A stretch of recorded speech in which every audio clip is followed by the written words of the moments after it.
The great fear in the United States is that the Chinese are going to beat us at that game, and that's going to have huge economic consequences. And furthermore, as the Chinese economy grows and closes the gap between its size and the size of the American economy, it takes that economic wherewithal and translates it into military might.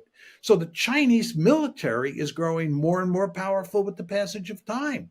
The Chinese are not only building military forces that will be useful in East Asia, they're also developing power projection capability. They're building a blue water navy. They want a military that can go along with their Belt and Road Initiative. The Chinese are imitating the United States, and this really spooks the Americans, and the Americans want to contain China. Again, as I said, this was true of the Biden administration, and it is certainly true of the Trump administration. But what you want to understand is that because we're pinned down in the Middle East and we're pinned down in Ukraine, it's very difficult for us to pivot to Asia.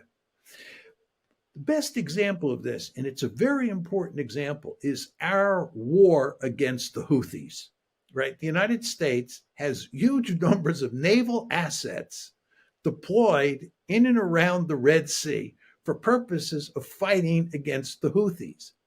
What's happening is we are expending huge amounts of ammunition against the Houthis that is needed for East Asia.